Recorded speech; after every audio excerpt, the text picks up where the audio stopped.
Krishna, Hare Krishna, Krishna Krishna, Hare Hare, Hare Rama, Hare Rama, Rama Rama, Hare Hare.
Krishna, Hare Krishna, Krishna Krishna, Hare Hare, Hare Rama, Hare Rama, Rama Rama, Hare Hare, Hare Krishna, Hare Krishna, Krishna Krishna, Hare Hare, Hare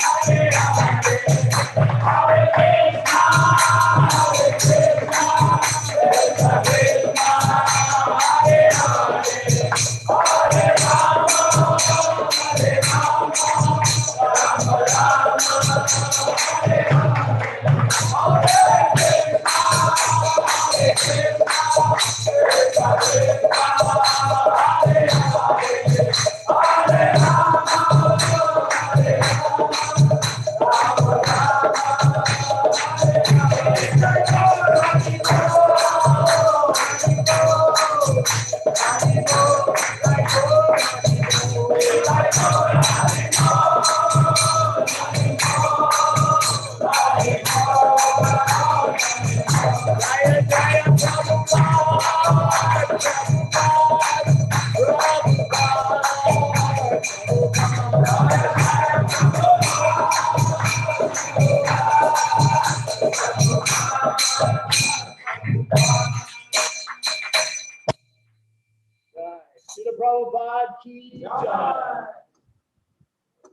My thing is usually just telling stories. So let me start with a story. There was in 1975 here in Sridham Mayapur, they had a kirtan singing competition. Did you know that? They actually put together teams of devotees, practiced prior to coming to Mayapur, temples against temples, and everybody put their best kirtan guys in there, and we were judged by how good they were. I mean, there were some experts, still are expert, considered devotees chanting. And some devotees from other temples had like precision, drum playing, dance movements, you know, like you'd see on a Bollywood thing, you know, they were all doing the same kind of dances like this. It was like really ecstatic. You know, every move was so choreographed, you know, now we clap our hands, now we do this. You know, the Mridanga player dips at the same time as the other Mridanga player. The cartel guys are showing their cartel skills.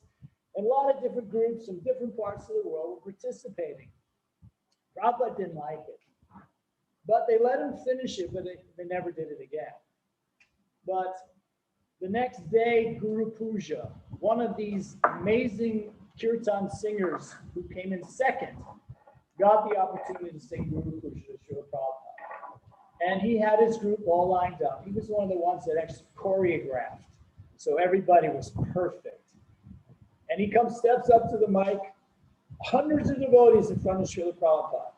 And he goes, Shri Guru Chara Prabhupada said, stop. And he pointed to a devotee, a sannyasi, who didn't have the best voice.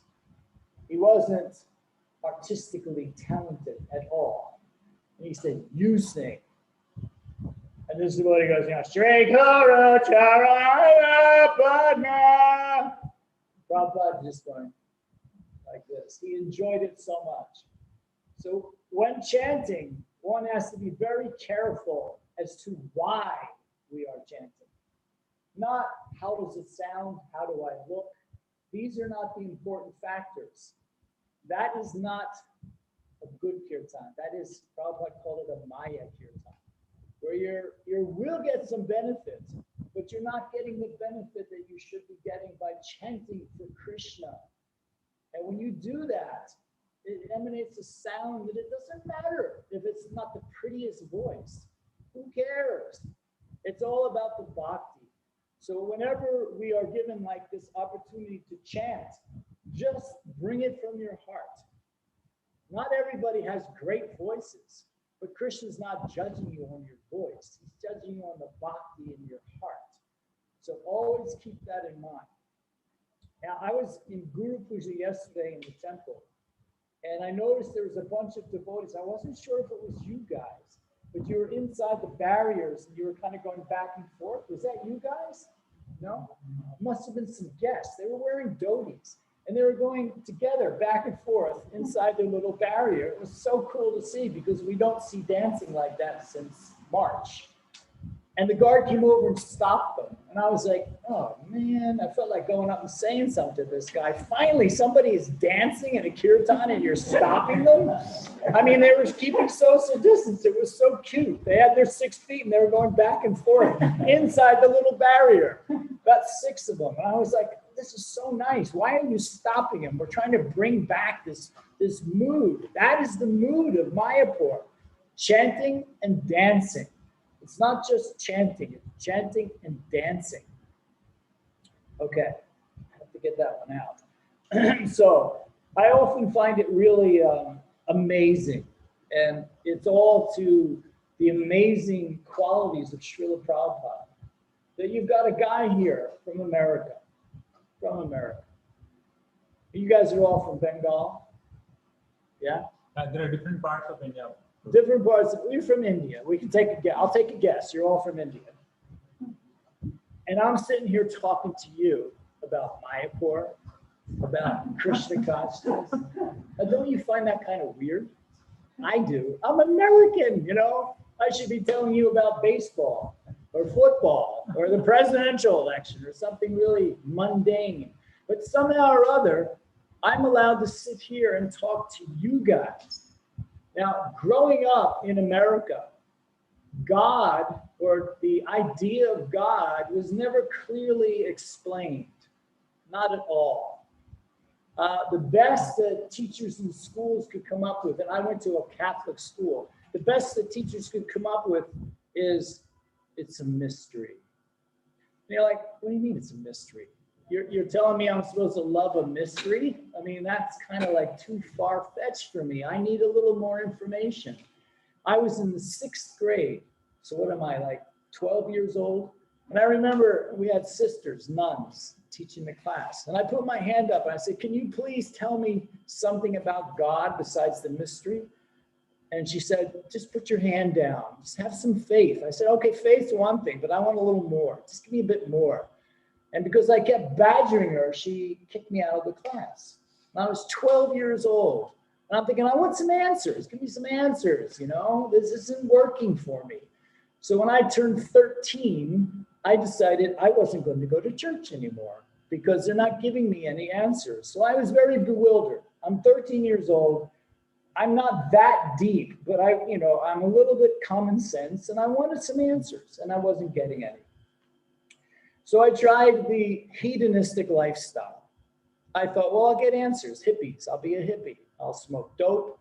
I'll run around with girls. I'll just basically try to enjoy myself. If you're not going to tell me there's a God or who he is or something so I can grasp to it, I'll just try to enjoy the heck out of myself. By the time I was 18, I thought, this isn't working. I'm not getting anything from this. So not even ever have met a Hare Krishna by this time, I decided I was going to shave my head because I'm sick and tired of being this, really good looking guy with long hair. All the girls loved me and I could play sports. And I was really tired of it, especially because it didn't really work the way I thought it was supposed to, and I wasn't that good at my sports and I wasn't that good looking, but all right, so what? I gave up. So by the time I was 21, I was kind of just fed up. I had dropped out of university because I don't want to be anything they want to teach me. I don't want that. I just don't want that in my life. I don't fit in. I feel really alienated from this whole material philosophy, but yet the spiritual wasn't doing it for me either. I tried reading some of those books, the Kahil Gibran, and I tried to far out Siddhanta, and it just wasn't working. The Mayavadi thing just didn't work for me either. I'm too much of a personalist. I like people. I like interacting, so I wanted to have some interaction with my God, and I wasn't getting it. So I was really in a bad way. I wasn't going to school. I wasn't doing anything really, just some mundane job to get some money, but totally unhappy. And I wasn't supposed to be unhappy because I'm like 21 years old. That's like fun time, good times. Everything should be, wide open and we can't wait to get to life and enjoy. It wasn't happening for me. So one day I was driving down the street in my car. Now I had never, ever even considered speaking to a guy with a shaved head wearing a sheet. I just wouldn't go there. I mean, look at this. This guy is weird looking, right? I mean, like you guys have some white, but you got some hair going on. This guy's got a shaved head. He's wearing, I don't know, sheets wrapped around him and stuff. I would never speak to Hare Krishnas. I would see them on the street. I would walk on the other side. Like, I don't know what planet they're from, but it's kind of weird. It's just a little weird. And of course, they weren't Indian bodies, so it didn't make sense with the Indian connection thing. They're all Westerners. Just didn't get it, so I avoided it. But one day I'm driving down the street in my car. Now, no real interest in material life, no real interest in spiritual life, just kind of lost. And then I see at a stoplight, somebody wearing normal clothes with a bucket and a bag around his shoulder. It's my best friend from high school. Haven't seen him in 2 years. My best friend from high school. I know him. I stop. He pulls me over. I get out. We talk. He's wearing a baseball cap, normal clothes, like, this guy over here, normal looking. And he starts talking to me, and we're just talking. Then all of a sudden he says something to me. Now, we were both high school, what they call jocks. Jock, you ever heard that word before? I don't know if they use it in India, but a jock in America is a guy who plays sports, likes girls. That's a jock. It's called a jock. Anyway. So we were jocks together. We were the life of the party. We were just great, fun guys in high school. Everybody liked us. He went to school in a different part of the country. I went to where I was living. And so I see him at a traffic light. We stop, we talk. And then he asked me a question. Now, when you're what they call a jock, you're supposed to be like the coolest guy in the school. You're usually the quarterback on the football team, the best basketball player. All the girls love you. You're like the cool guy. I was the cool guy. He was the cool guy. And then he asked me a question, which cool guys don't do. He said to me, "Are you happy?" The cool guy. Of course I'm happy. What kind of question is that? That's what I was thinking. But inside I also was thinking, wow, you know what? I'm not happy at all. So I said to him, no, I'm not happy. And it was like opening up this door that I tried to keep shut. I tried to keep this shut, that I was actually unhappy. But he opened it up. So I answered him. And then, after I was munching on the lollipop he gave me, he reaches in his bag and pulls out this magazine. I'm still not quite sure what's going on. So I'm looking at this magazine, and at the bottom of this magazine, it says, the International Society for Krishna Consciousness. And I go, whoa, you're a Hare Krishna? He takes off his cap.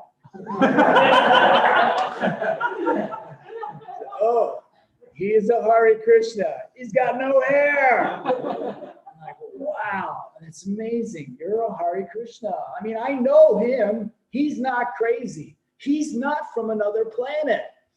And he's a Hare Krishna. Then he starts talking to me. He says, you know, the philosophy of Krishna consciousness explains that you're not your body, you're a spirit soul. And I'm thinking, you know what, that makes sense. That's why I'm not happy. I'm trying to enjoy that like I'm a body. I'm not a body, I'm a spirit soul. Then he explains further. The goal of life is to go back to Godhead.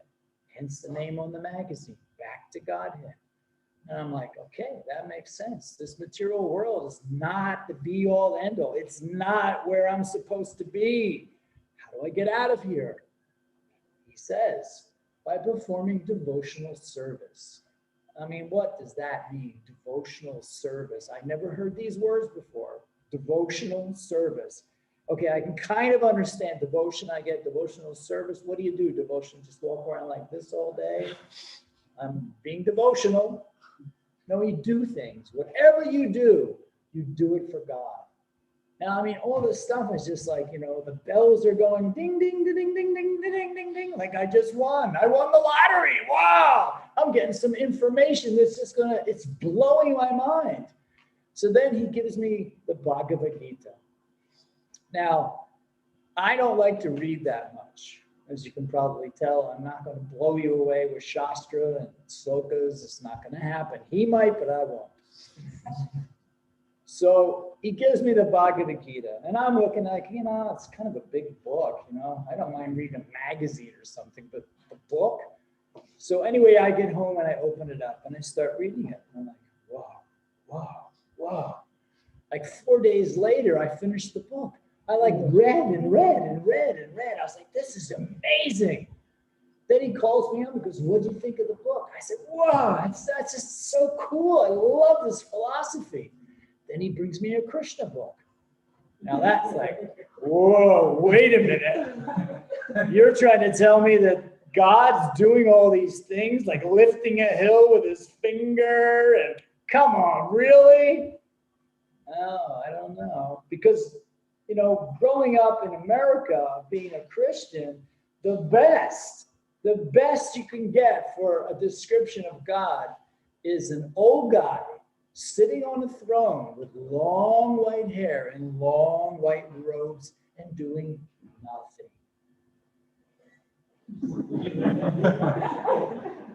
That's as good as it gets. Now I'm hearing about this Krishna who's doing all kinds of cool stuff. He's a little bit of a rascal. He does things to get in trouble. He doesn't care. He's just having a good time. I love this God. This guy is like for me, you know? He just wants to have fun. Whatever he's doing, he turns it into fun. I love this. So I'm really excited by this stage. Now, I've already kind of given up all my bad habits, which was, I guess, I was being prepped for this move. I'd given up all my drugs and girlfriends, the whole thing. I gave it all up prior to this. So I was getting ready, I guess. So now the next step is you go to the temple. Now, going to a Hare Krishna temple for somebody like me was such a big leap. For one, I had to surrender to the guy's blue. Krishna's blue. He likes playing a flute. Why not? Okay, I don't, if he wants to play a flute, let him play a flute. I mean, this is just such a leap of faith for us in the West. It's not, we don't grow up with this. We have no clue. But yet something about Bhagavad Gita, something about the magazine Back to Godhead, it made me think, you know what, you're just going to do this. So I go to the temple. I decide to go to Mangal Artik. At 4:30 in the morning, I go to Mangal Artik.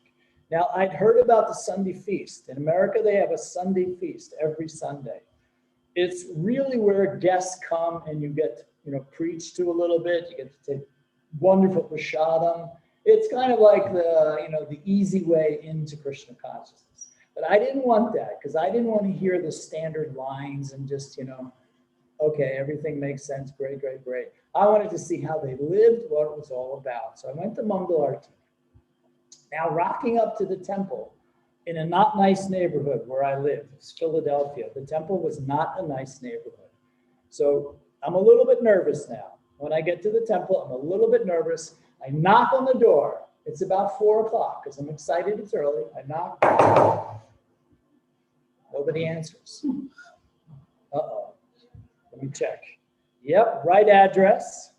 4 o'clock. He said it starts at 4:30. Why isn't there's no lights? There's nothing. It's completely dark inside this house. What to do? Maybe I should just leave. Maybe this is a sign.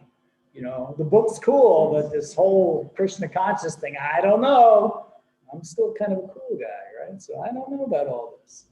Wearing sheets, chanting all the time. But I didn't even know about the chanting yet. He hadn't introduced the chanting. So I knock again. This time, some guy answers the door. Thankfully, he opens the door. He's not wearing a shirt, and he's wearing a dress. A dress. You know what a dress is? Like a skirt. It looks like a skirt to me. It's kind of a colored thing, and he's got it wrapped around like a skirt. I'm looking at him like, okay, it's kind of different looking. Of course, we know what a gamsha is, but I didn't know what a gamsha was. It just looked like he was wearing a skirt. But you got to accept these things. So this is all just, about that faith. You got to have faith. I had the faith. Okay. He's wearing a skirt. All right. Seems like a nice guy. He lets me in. He says, sit down here. You're a little bit early. Now, I'm okay with being early. Nobody's there. He says, don't worry.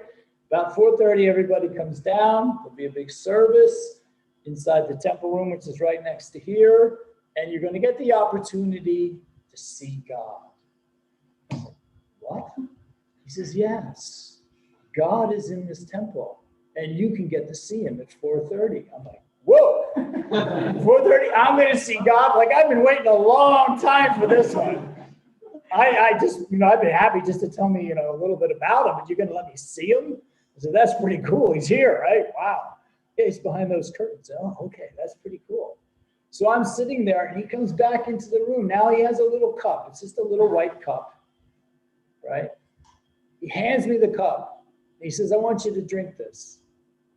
I look, there's a brown ball inside of it. I'm like, well, what do you want me to do? He says, don't touch it. Don't break it up. Just pour the ball into your mouth. I'm like, oh, geez, here's another one of those leap of faith things. It's a gooey looking brown ball in a cup and he wants me to take it at 4:15 in the morning. All right. Whoa! It's a glove jumping. 4:15 a.m. in the morning, my first prasadam is a glove jumping. I'm like, wow, what is this? This thing is amazing. I love it. And I'm thinking, God, if this is how these people eat, I love it. 4 o'clock in the morning, you get these juicy, sweet balls. I love it. So anyway, now I'm pretty excited because I just had a glove jump. It's 4:15 in the morning and I'm getting this sugar rush. It's like, wow, this is amazing. I love this stuff. I love this life so far. It's crazy. It's great. So 4:25, I see people running down the stairs. Now they're wearing the full outfit. They're all got their sheets on. The women are all wearing a piece of sheet wrapped around them in colors. They're all running into the temple room. And then he comes down now. He's fully dressed. He took his skirt off. Looks pretty good. He's got one of those sheet things on. And he says, hey, come on in the temple room. Just a few more minutes. Curtains will open. You'll see God. And I'm like, great. So I'm standing there. It's pitch black in this temple room. So I can't really see anybody walking around. All I can hear is this mumbling sound.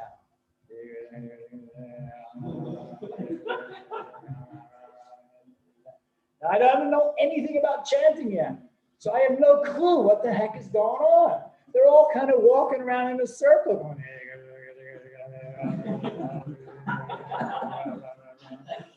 like, whoa, this is kind of weird too. This is real weird. I'm just kind of standing up there by the curtain going, okay. Could have told me what they're doing, might have helped a little bit. So I'm standing there, and it just at that moment where I'm thinking this is too weird, I hear another weird thing go on, a sound I've never heard before.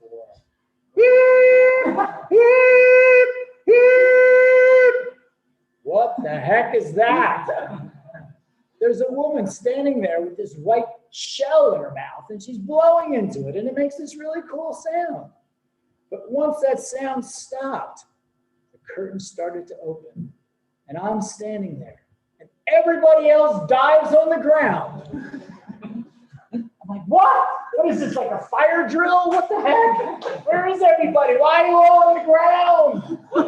They're all lying on the ground. I'm the only one standing there. I said, what did I miss? Somebody tell me I'm supposed to dive on the ground when you hear a conch shell? I don't know. And then the curtains open. Now this is the moment I've been waiting for. The curtains open. Now I've been preparing myself for about 3 or 4 days by looking at Bhagavad Gita, by looking at Krishna book, and I'm ready. Krishna is blue. I'm ready to accept this. He plays a flute. I'm going to see him. The curtains open. He's not blue. There's 3 of them. One's black, one's white, and one's yellow. And they all have really big eyes. And they're just staring at me with these big eyes, and I'm staring right back. What the heck? Now I know it's Jivanath, Baladev, and Subhadra. But then I was like, I turned to the guy next to me. I said, he's not blue. They're not blue. Where's the blue guy? I didn't get to see the blue guy. The only deities in Philadelphia were Jivanath, Baladev, and Subhadra. Okay, another leap of faith. I wasn't ready for that. Now the Mangal Artik starts. Now that just so happened on the day that I was there, that the Radha Damodar traveling party, have you guys all heard of that? It was amazing. It was amazing. They had the most fired up brahmacharis and a couple sannyasis. Well, the bus that was actually in Philadelphia at the time had Vishnu Janath Swami, who is one of the, even in post-mortem, he's not with us anymore, was one of the greatest kirtan singers ever. So dynamic. When he sang, you just felt like you're in the spiritual world. Prabhupada loved it. He always had him sing. So he's leading Mangal Artik. Now there's extra devotees in the temple room because the bus is there. So there's about 12 brahmacharis that normally aren't there, plus all the Philadelphia devotees. So by the time he gets to Vande Garoshi Charanada Vindam, everybody's jumping up and down. This kirtan is just rocking. And this is my first kirtan, remember? First kirtan, 4:30 in the morning, and everyone's jumping up and down like crazy. And I was like, whoa, this is too much. So I'm standing there, not sure who to look at, what's going on here or behind the curtain, I don't know. So I'm just standing there. Now the temple room in Philadelphia is made of wooden boards, okay? It's not marble, it's not tiles, it's wooden. So when devotees jumped up and down, the floor kind of moved a little bit too, right? Because they're loose boards. And it's not solid, So the boards are moving. So all these guys are jumping up and down. And I'm standing there, and I'm starting to do this. Like, what the heck? You know, I can't even stand still. Next thing you know, I might as well just jump then. So I started jumping. Now, I used to play basketball, and I can jump really high. I could dunk. I'm only like 6'2", but I was not bad for a white guy, they used to say. I was up there, they could throw that thing down. I could jump pretty good. So I'm watching all these brahmacharis jumping up and down. I'm like, oh yeah, watch this. I'm getting up higher than everybody. I'm like, woo, this is really fun. The whole kirtan, I'm just jumping and jumping and jumping and jumping and jumping and jumping and jumping. It finally ends, and I was like, why did it have to stop? That was so much fun. I just had so much fun. I got to jump. I love jumping. That's one of my favorite things. Playing sport was jumping up and down and running. We ran around, we jumped, we did everything I like doing. And we chanted Hare Krishna. This is like the life. I eat these sweet balls. I jump up and down. I'm loving it. I'm thinking, this is the life for me. What more could you ask for? You're being spiritual. You're doing devotional service. You get a chance to go back to Godhead by following this program. Nothing is on offer in the material world as nice as this Krishna consciousness. So that's it. I'm moving in. I go home. It takes me one day to get rid of everything I own, which wasn't a whole lot, and I move in. Now, I did tell you I shaved my head. Well, that was probably a year before. So now my hair is back. I'm still, I'm moving in. I'm a devotee, but I'm cool. I'm a cool guy, I just keep my hair because it looks so good. But I sit down. In the temple, I have a bag. One devotee takes the bag from me. So sit down right here, Joe. That was my name. Now I'm Bhakta Joe, whatever that meant. I'm Bhakta Joe. So I'm sitting there. Some guy's talking to me. And I'm just sitting in this chair, much like this. I'm sitting. Next thing I hear this buzzing sound. Oh. I look down. I go, whoa, wait a minute. That's my hair. The guy goes, yeah, you're a bhakta now. You're one of us. Okay, I just walked in the temple room and you're shaving me up already? Like, wow. So I go like this, and I go, hey, you missed a spot. hey, guys, you missed a spot, And they go, no, you're supposed to keep that. It's called a sika. Really? Okay. It's kind of weird, though. You got one piece in the back. What's up with that? Anyway, I'm game. I'll try it. I'll do this, So I move in. This is a Friday. Friday night, a devotee comes to me and he says, tomorrow is a big day for Sankirtan. Sankirtan, what the heck is Sankirtan? I don't know what Sankirtan is. He says, it's a big day, Saturday. Everybody's out and you do lots of books and distribute on Saturday, Sankirtan. Do you want to come? Now, I just moved in Friday, got shaved up on Friday, slept on the floor for the first time in my life, had my little sheet that they gave me called the dhoti, a little piece of cloth with a couple buttons called a kirta, in an empty BTG box. And that's all I had, besides my sleeping bag, which is like your prized possession as a new bhakta. You have a sleeping bag. You have a spot on the floor next to 15 other guys. This is the life.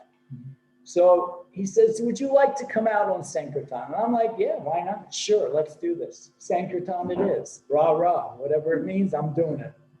So that Saturday morning, I get in the van. I'm with 6 other guys in this van that I don't know who they are yet because we haven't really spoken to anybody.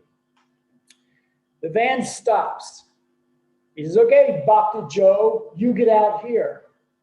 Like, you want me to get out by myself? He goes, yeah, you're going to do Sankirtan. You're going to try to distribute these lollipops. Gives me a bucket full of lollipops. I recognize them because that's how I felt. Gives me a bag. It's full of books. Like, what are these books? I have not read any of these. I don't even know what they are. He says, okay, get out. We'll pick you up at 5 o'clock. Like, wait a minute. That's like 7 hours from now. What if I get hungry? He goes, you got lollipops. Okay, I guess this is the life. I'm going to do it. So I get out. I look around. Wait a minute. I recognize this place.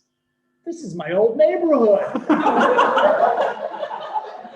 You're dropping me off in my own neighborhood? I just joined yesterday. I shaved my head and now I'm a Hare Krishna in my old neighborhood? You couldn't have dropped me somewhere else? Surrender, surrender. Okay, so I get out there. I got my lollipops. I'm distributing my lollipops. I'm doing really good at this, by the way. I'm actually into it. I'm having fun.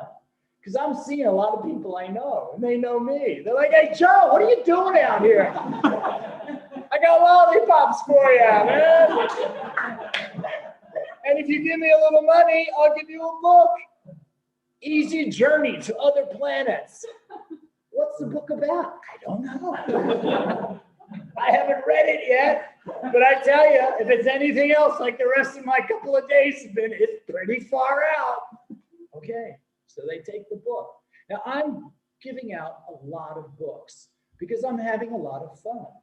Just like the kirtan, I had a lot of fun. I got into it and I had fun. The books, I got into it. I'm like, yo, come over here. I'm like, oh, I guess I should come over. I have no fear. I'm not bothered by this. I'll talk to anybody. I don't care. So I'm just having a great time. I distributed a lot of these books. And I thought, this spiritual life is kind of fun. Because it was explained to me, if I distributed these books, then my spiritual master, Srila Prabhupada, would be pleased by my actions.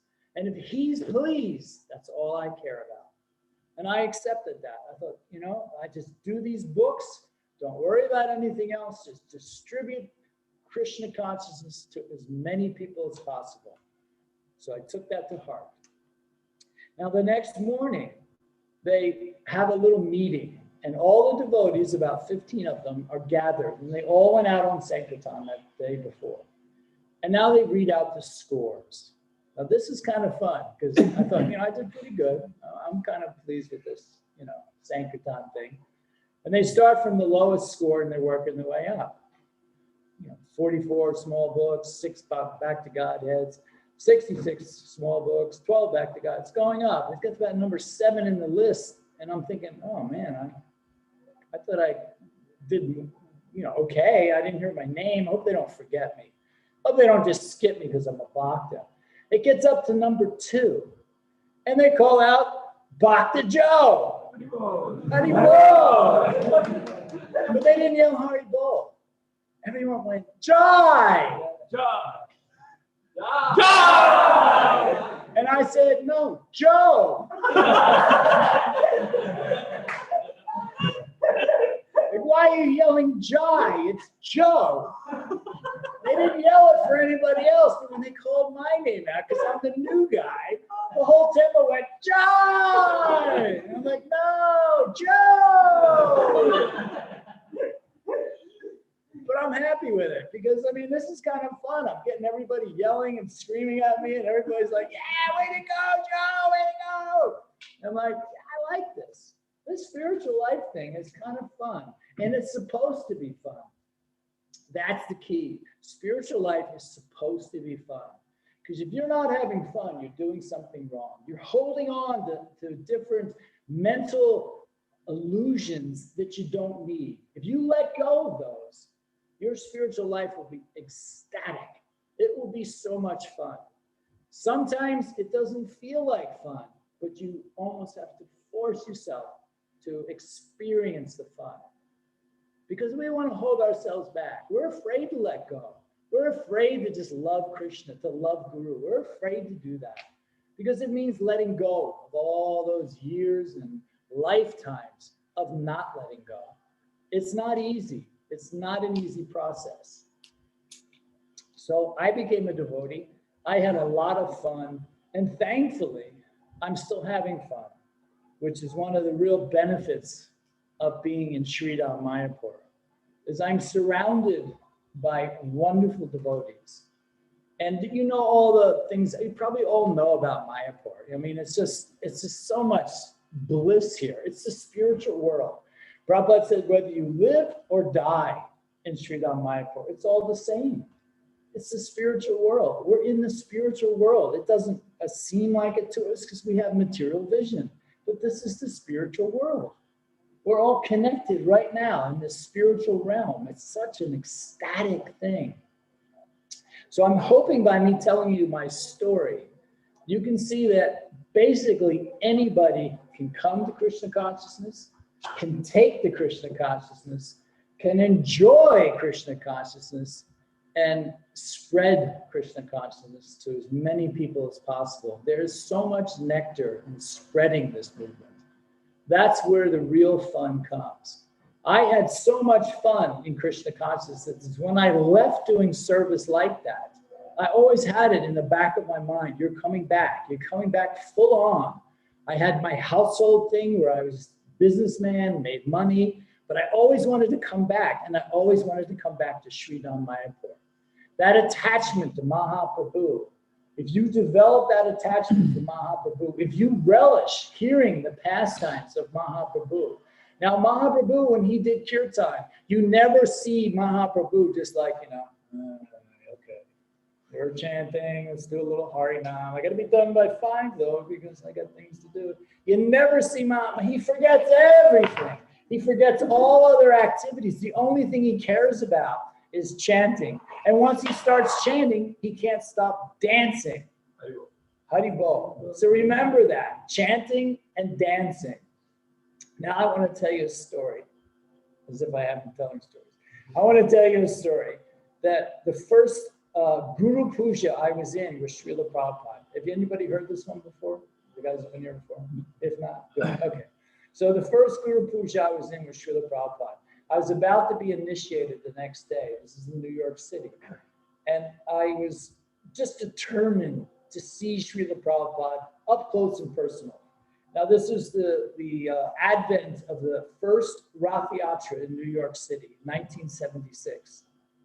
So the temple room, which is probably not a lot bigger than this room, was just packed with devotees.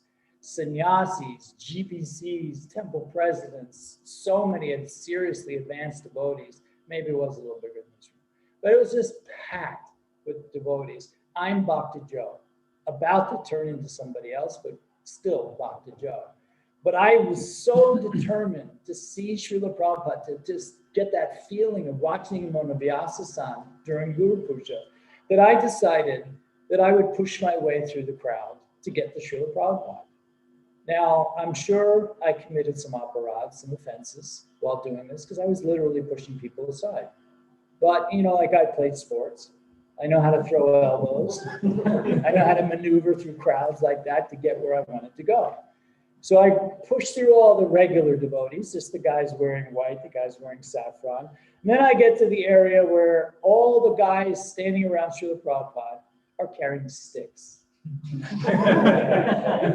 Every one of them must have been 25 sticks, blocking my view. They weren't all big guys, but they weren't old. They were all young guys carrying sticks. All I had was elbows.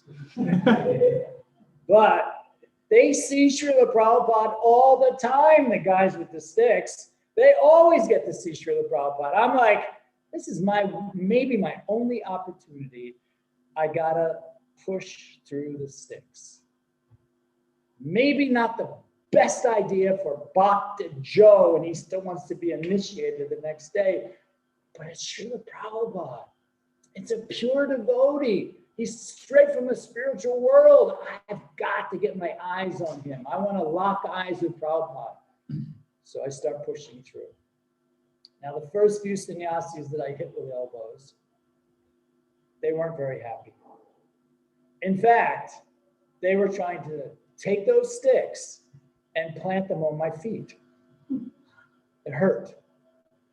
I've played sports, and it ain't gonna stop me. So I pushed through a few more. I'm getting so close to Prabhupada, but I still can't see him. So I have to elbow a few more sannyasis out of the way. Now, instead of going down with the stick on my feet, because they see that didn't really stop me, I put a little angle in it and go into my shins. The shins, the soft part in here that really hurts. Took a few to the shins. I played football. I've been tackled harder than that. I kept going.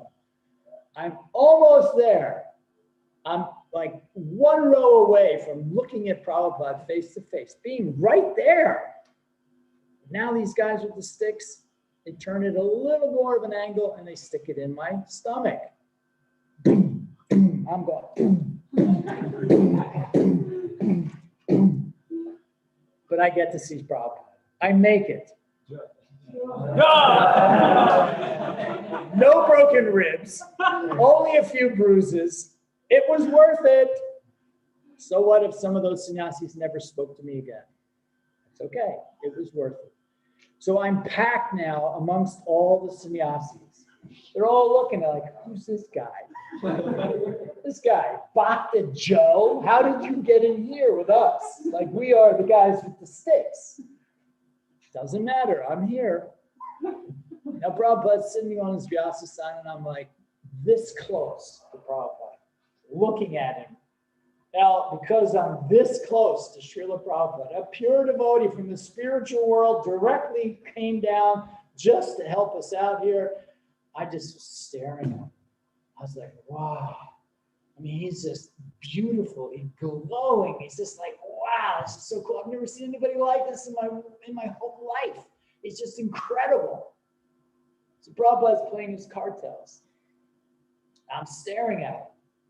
Kirtan's going on, almost finished. Prabhupada looks up and he looks right at me. And he sees me just standing there going, this dumb look on my face, staring at him. And he looks at me and he goes, like this. Like, don't just stand there. You're supposed to be dancing. Like, okay, so I started jumping up and down. But I took that as a very, very special instruction that when you're in kirtan, you don't stand, you dance. Now, every single kirtan I've ever been in, and I'm going to say almost every single one, since 1975, I tried to dance because Prabhupada told me to dance. So, you ready for this, guys? Whenever you're in kirtan, Srila Prabhupada instructed me.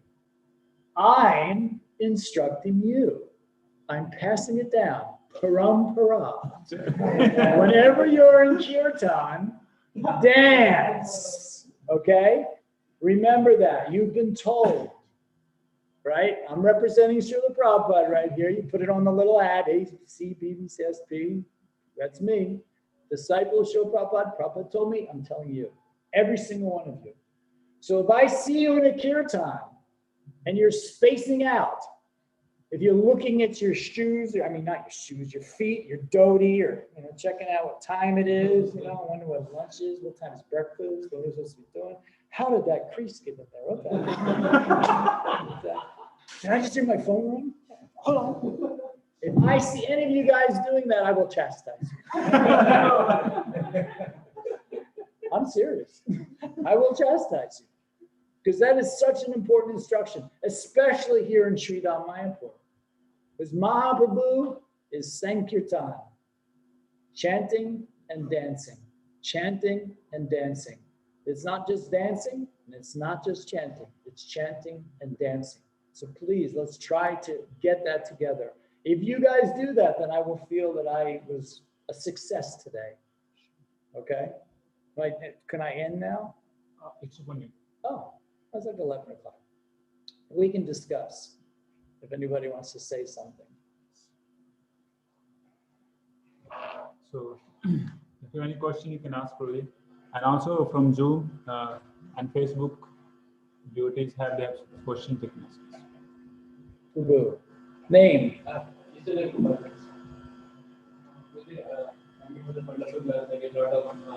Inspiration actually by his story.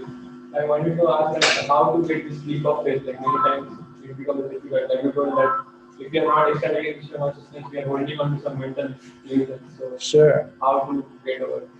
Well, that's your own self looking inside of what's going on. Everybody knows what baggage you're still holding on to themselves. You know what I mean? Like we all know what we're holding on to. We try to hide it. We try to cover it. We try to act like my baggage isn't as bad as your baggage. You're like, I'm watching Netflix every night. but it's not as bad as him. He's doing something else even worse. So I'm not so bad. And that's how we try to rationalize holding on to different things we shouldn't. So if you really want to feel ecstasy of Krishna consciousness, nobody is to blame if you're not feeling it but yourself. So you got to look at yourself. What am I holding on to? Am I still trying to enjoy my material life? Am I still looking to get some sort of pleasure out of this material world? Right? But if you're looking to get pleasure out of the spiritual world is this kirtan. It's prashadam. And that's what you take that pleasure in. Does that make sense? So I can't give you the answer because everyone's got a different, hold on hidden inside of them. We're all different. We're all different. And we all have different things that we want to hold on to while still doing spiritual life. We want to hold on to certain material things. Like I really do want to make a lot of money in life. I want to get a really nice car. I want to get a really nice house. Of course, a nice wife and kids, the whole thing. I want all these things. But yes, I do like chanting Hare Krishna. Well, those two things don't quite go hand in hand. Unless you're putting it through Krishna. You're saying, I want to have a nice house so that I can live comfortably, so I can serve Krishna better. Not that I can enjoy, that I can serve Krishna better. I want to make a lot of money so I can give to the temple. I can help support the devotees in spreading Krishna consciousness. You may not have the time yourself to distribute books, or you may not have the time to be in kirtan, but you can help support those who are doing that. So there is an avenue for everybody to advance in spiritual life, and there's also avenues for everyone to not advance. Now, your avenue is different than my avenue. You got to look inside. Nobody can tell you, what you're holding on to. You know. We all have our little doors that we're hiding our, anarthas behind, like I really, whatever it is. We have them. You know it. I don't know what yours are. Prabhupada would know. Prabhupada could see through.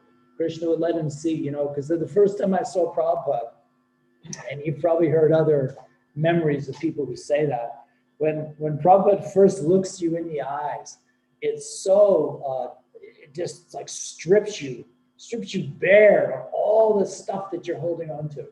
For lifetimes that you don't even know about, but Prabhupada could see inside that. And I know the first time Prabhupada looked, he was like this close to me. He walked past me and he looked into my eyes and just went like this. And I was like, oh my gosh, he sees everything and he's still smiling at me. Wow, am I lucky or what? Because I knew all the stuff I was bringing to the party. I have lots of stuff and I'm still holding on to stuff, obviously, because I'm not a pure devotee. But Prabhupada, he understood, we're not pure. Us in the West, we're malechas. We're eating the cow. We're drinking and smoking and doing so many abominable activities till Prabhupada woke us up. So getting rid of all that stuff is not easy. I'll tell you a story. I'm 68 years old. Now, in my teens and early 20s, I listened to a lot of music on the radio, and I knew a lot of the songs. I know songs, I can remember songs from the 60s, and I can't remember shlokas.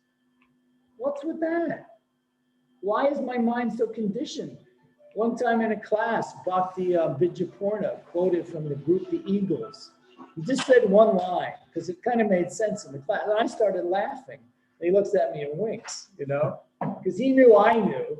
We all remember all the lyrics of the songs we loved as a teenager. And it's still inside of me. And slowly, I'm hoping with this old age, I start forgetting these things and just remember Krishna. So we have stuff that we brought from lifetimes, let alone this lifetime. Lifetimes of stuff that we're carrying with us, birth after birth.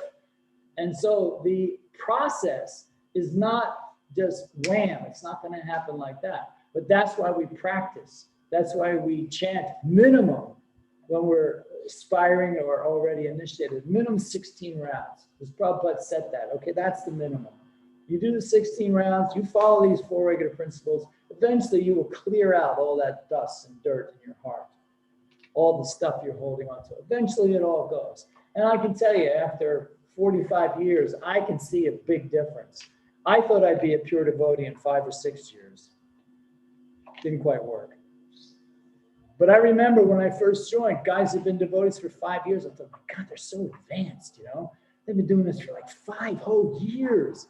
Now here we are 45, 50 years later, and we're still going, wow, look at him. He's like, so he's 45 years. No, we're still plodding along. It's a process. It's a process. That's why, you know, Rupa Goswami says like this enthusiasm is so important. And I took that to heart. If nothing else, I'm going to be enthusiastic to the day I die. Because I love this Krishna consciousness. And I'm not afraid to say, I love Krishna consciousness. I find it the most fun I've ever had.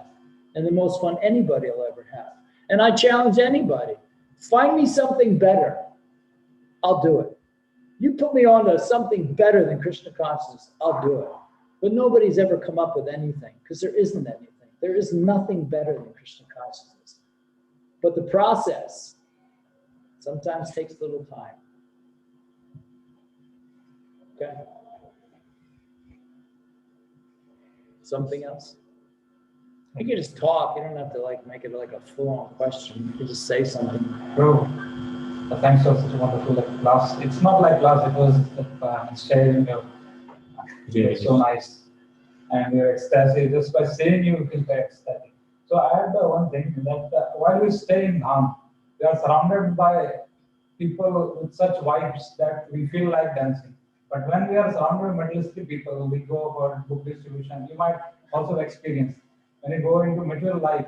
So how to deal with that and remain enthusiastic all the time? Okay, that's a great question because I actually wanted to mention that back in 1976 or 77, I think it was 77, the devotees have been coming to Mayapur for the festival, for Gaur-Purnima festival, for a few years. Oh, sorry. And basically, your temple devotee didn't get to go. Who got to go were the book distributors. They felt like they've earned the right, and they were the ones that got to go. So every Gaur-Purnima, the bookstores would go way down because all the book distributors are in Mayapur. So every temple was like not giving any money. Nobody was getting any money. It was like really bad. So the head of the BBT, Romeshwar Prabhu, he came to Srila Prabhupada and he said, Srila Prabhupada, I have an idea because Gaur-Purnima, all the book distributors are in Mayapur. The temples are doing really bad for that period. How about if we do this? How about instead of all the book distributors coming every year, we do, you know, this one comes one year, this one comes next year, this one comes the next year, rather than every year all the book distributors come. Before he could even finish what he was saying, Prabhupada said, no, they should come every year. He says, they will get so enlivened in Sridham Mayapur that when they go back, they will distribute 10 times more. So they should come every year.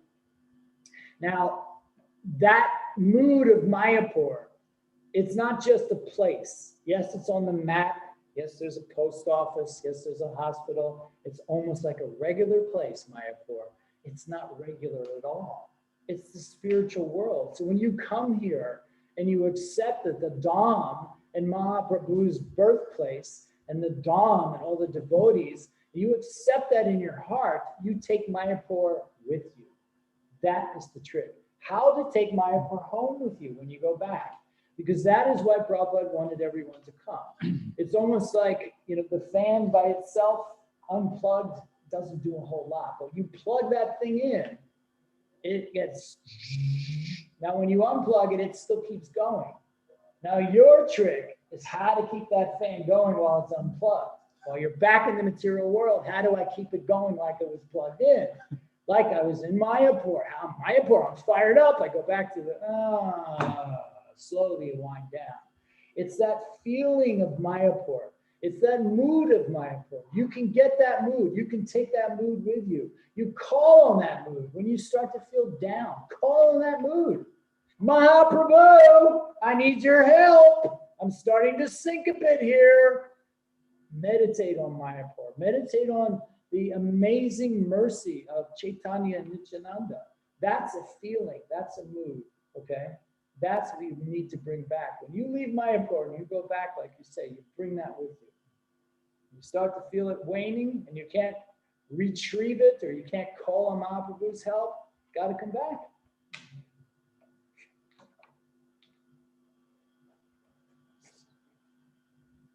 Yes. Can I tell you a story? Yes. One time, Srila Prabhupada was giving a talk, and there weren't a whole lot of people there. It was in an auditorium. There was only like 75. There were students in an auditorium. And Prabhupada gave this amazing talk.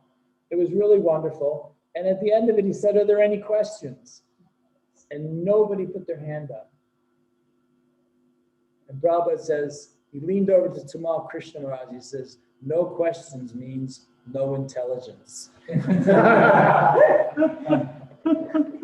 love that one. Not that you guys don't have intelligence. I always thought that was so cool. So every time somebody would say any questions, I was like, come on, you got to think of a question. You got to think of a question. I don't want to be stupid here. Something's got to be coming out. Something's got to be turning inside. So, anybody else? You have a question. Go ahead. Yeah. Put you on the spot. Anybody else just want to say something? Yeah, Hare Krishna. Many times we have for that devotees were planning to join. They have some time, like we have time, and we get confused whether we should put the time into reading, hearing, or we can employ at the same time teaching activities also, like developing some websites or developing those things also. So how we have to divide the things, like because both maybe actually read little more, or maybe actually something else. But like the key to book distribution is sadhana. If you have good sadhana, then you can distribute books.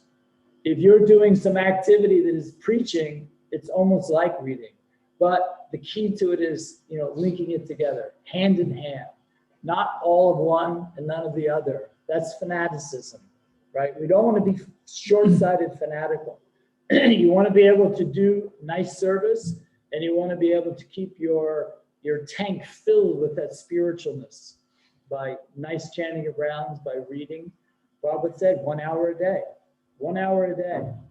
Now, I never read. I'll be honest with you, when I first joined, I would read for a couple of minutes and fall asleep because I was so tired from distributing books. I just couldn't get it together to read for more than a few minutes. So I felt really bad. Some people, devotees, loved reading and they made so much advancement, and I just stayed on some sort of plateau. I never got real high because I loved doing my service, but I didn't put enough time into reading. Going back, I wish I'd read a lot more. So it's that balance. Life is about balance, right? You got to find your balance. Not that you forsake one for the other. You got to keep reading. You got to keep reading. You got to stay connected to Prabhupada through his books. That's our blessing that Prabhupada gave us. Everything he wants to say to us is in his books. Even he said, don't worry about my letters because they were written personally, so it's maybe not for you. Don't worry about transcribing what I said. It's all in my books. So the books are so important. Even with myself, I like reading Kindle. I have all Prabhupada's books on Kindle. I find it's brighter or something. I don't fall asleep as much. But then every once in a while, I just have to read the book. There's something about holding on to Prabhupada's book. Kindle, I just feel like, it's kind of like, I mean, it's nectar, but it's not Prabhupada's book. So, you stay connected with the books, stay enthusiastic with your chanting. The chanting goes hand in hand. If you're reading a lot, it'll make you want to chant. Prabhupada once asked the devotees, he said, do you know why I wrote all these books? And everybody's giving, go back to God. Everybody says, no, I wrote these books to convince you to chant Hare Krishna. So if you're reading these books, you don't want to do anything else but chant Hare Krishna, because that's your ticket back. And that's thankfully to Mahaprabhu, bringing it back to Mayapur. Made it so easy for us that even a fool like myself, I can chant Hare Krishna. That I can do. So I chant Hare Krishna, and I know that every single time I put my heart and soul into that mantra, I'm getting some spiritual benefit. I'm knocking back some of those bad things that are in my heart.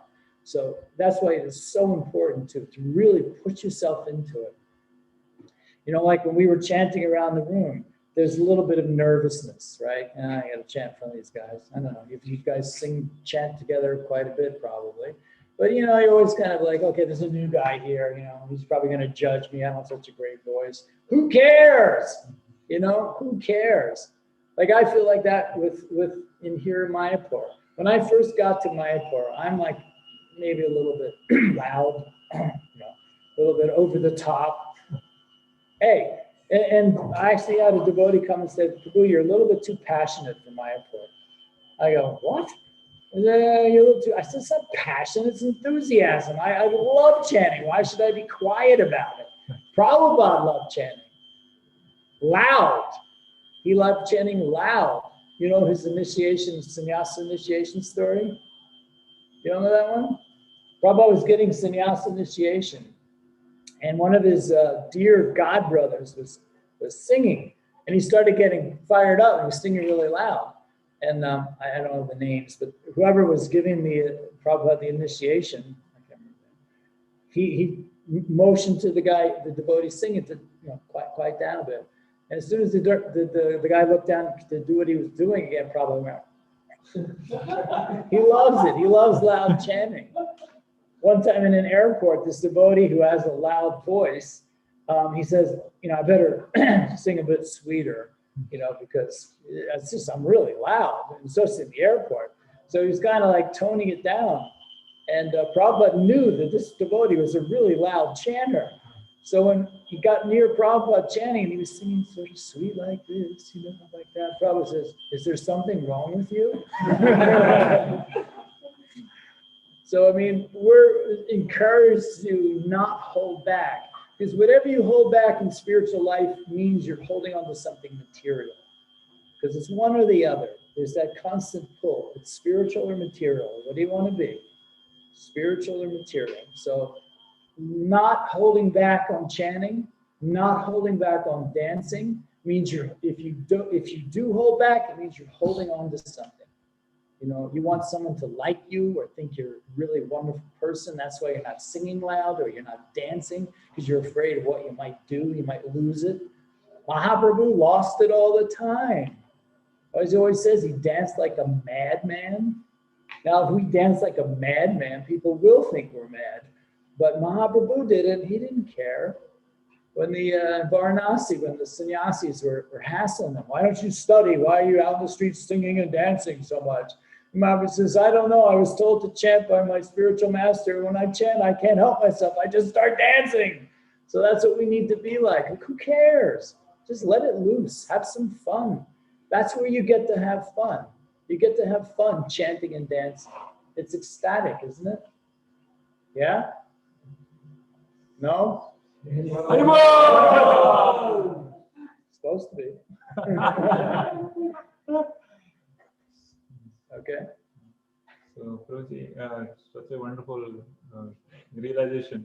So, I just want to appeal to you that just give a small little message for all of them, because some of them are quite very new and some of them are veterans, maybe 5 years, 6 years, 8 years. So, when we are talking about giving out, means like, just giving out, nothing to keep any like hold some attachment or something.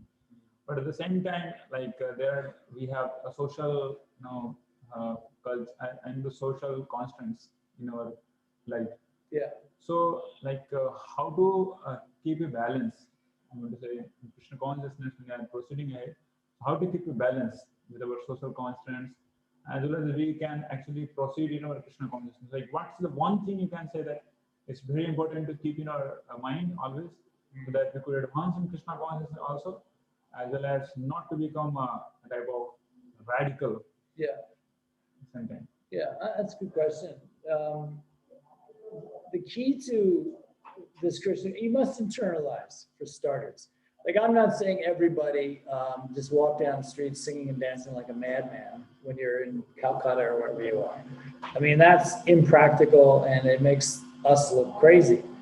So, but keeping Krishna in your heart and in your thoughts is something you can do without demonstrating it to anybody else. Nobody needs to know. You know, you can be Krishna conscious 24 hours a day. It's not impossible. You can work in different fields of activity and still be Krishna conscious. You can concentrate on whatever it is you're doing that's in front of you, your job or your studies, but still be Krishna conscious. It's an internal process, simply like I was saying about Mayapur being a mood. Krishna consciousness is like that as well. Now, there are times where you get to be outward with it. And when you get that opportunity, you should take that opportunity. And then there are times where you can't be. Like you can't just start, you're in a room full of students. I don't know, you guys are students or you're working? Most of them are working. Well, you work. So you're in your job situation. You can't just all of a sudden go, don't you guys realize you're not your body? I mean, you have to like control yourself under that situation. I mean, if you want to do that, because that's what our philosophy is, to give Krishna consciousness to everybody else, but you got to do time. You have to be intelligent. You have to use common sense. And Prabhupada says, if you don't have any common sense, ask somebody who does, right? But common sense is such a wonderful tool that we have in Krishna consciousness. Use your common sense. What situation can you preach? What situation should you just keep to yourself? Like if I'm in the West, I'm in a supermarket, I don't start hitting up every single person in the supermarket. But if somebody would come up to me and say something to me, aren't you a Hare Krishna? Oh, yeah. But then it sort of broke the ice, but you're not the one who can just start doing that. If you're working in an environment, you're there to work. And your goal is to be Krishna conscious through your work. Like all you do, all you eat, all you give away, everything you do it for Krishna. So your job is for Krishna. It's not for you, it's for Krishna. And then you're Krishna conscious. Then you're doing devotional service. No matter what your job is, you're doing devotional service because you're thinking about Krishna. How can I do this? How am I doing this job please Krishna? Well, I can get this money, and then on the weekends I get to associate with all these wonderful old devotees because I've maintained my family or myself or whatever it is. And so it all sort of works out. But it's your inward consciousness is what you want to worry about, not just the ex. I mean, like I just seem like I'm an over-the-top devotee because I am, but it's actually my inner enthusiasm that it comes out. But sometimes I'm very quiet, believe it or not. I'm actually very quiet. You see me quiet, maybe. Yeah. But anyway, yeah. So it just develop your consciousness and keep it a nice relationship with you and Super Soul inside, and then Super Soul will guide you when to let it out. Yes. Just checking out the Facebook. Is there any question out there? You already answered, like you asked. I'm wondering how at such an advanced age your enthusiasm seems to increase day by day. Okay. Yeah. Who's the water bottle? He is referring to Facebook. Oh. Somebody doesn't like my water bottle? There. Somebody happy. It's off camera. Okay. So can I just end with the kirtan? Yeah, can I?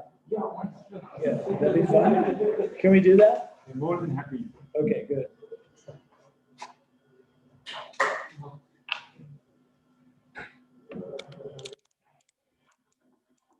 Okay, this kirtan will be over here. Over here.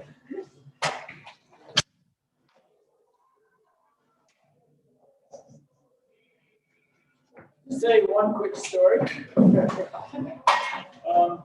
There is a devotee, husband and wife team, who were looking after Srila Prabhupada.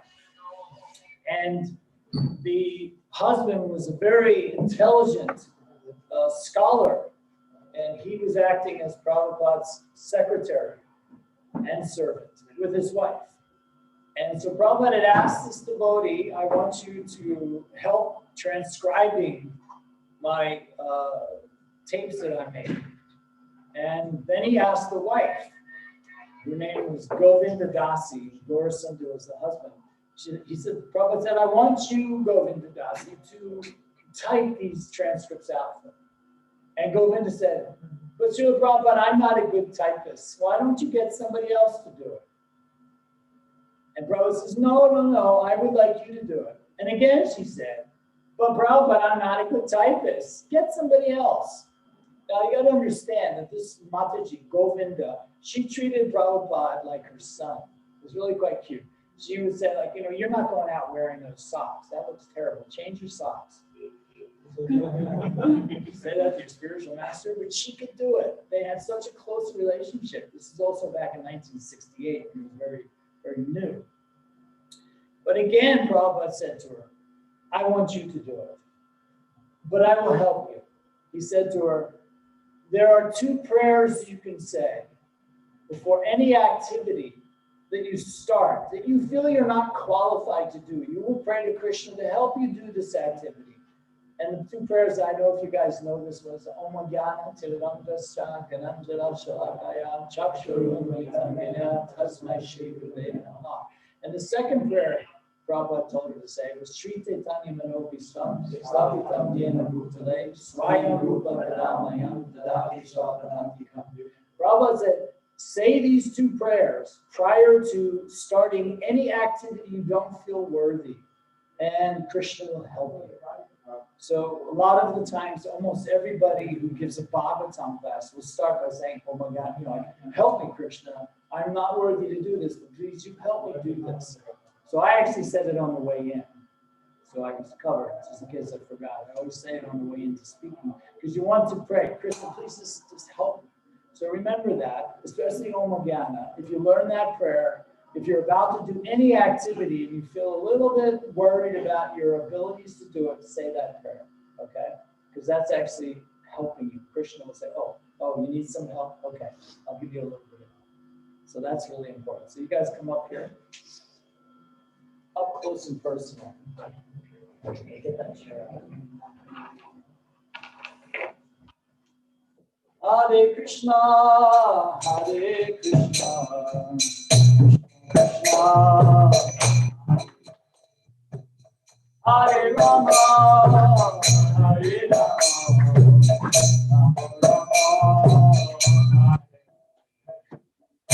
Hare Krishna, Hare Krishna, Krishna Krishna, Hare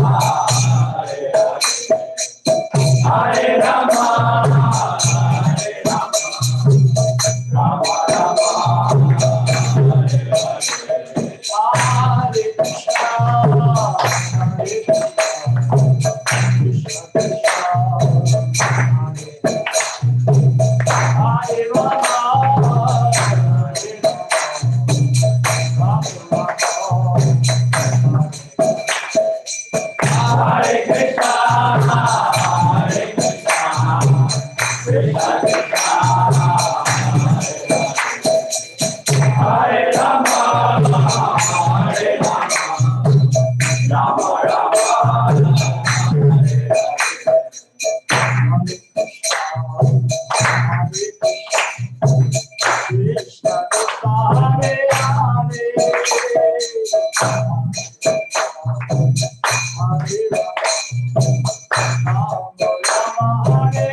Hare Krishna,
Sorry for being so low key and keeping it very quiet. So I'd like to thank, more than thank, you cannot give Catch your breath first, then they were chanting Sridham. Haribol!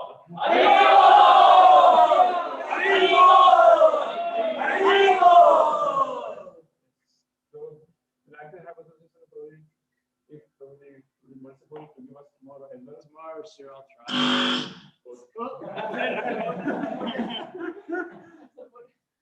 Yeah. Okay. Okay. We'll talk about the holy name tomorrow. Thank you. That was a good idea. Okay. Thank you, everybody.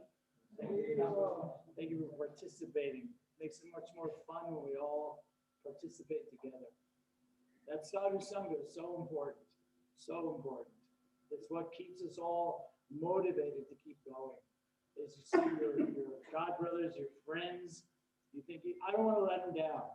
That's kind of what was very attractive to me in the very beginning of my Krishna consciousness. We felt like we were part of a team.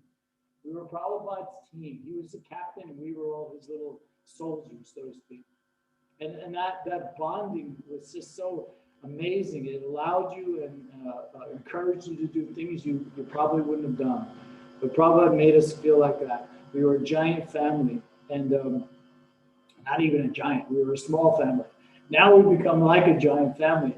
But these sort of relationships that you're building through groups like this, it's very important that you all help each other out, that you're all there for each other. This is a special moment in time. You managed to be here together. This is very special. And I have no association with some of my godbrothers for 40 years, and I see them, and we can connect like that because we have a bond. And that bond is not broken ever. So you guys have a bond here. You're part of this group. It's very special. 20 years from now, you may be in different walks of life, but you'll always have this bond. So, utilize it to your abilities to help each other. You all have strengths, you all have weaknesses, but you can balance it out bundle of sticks theory that Prabhupada always mentioned. It's there for a reason. One stick, easy to break. Bundle of sticks, you can't break it. So be like that bundle of sticks. Stay strong together. Help each other out. And don't be afraid to ask for help, and don't be afraid to give help. Okay? Thanks. Thanks, Prabhu.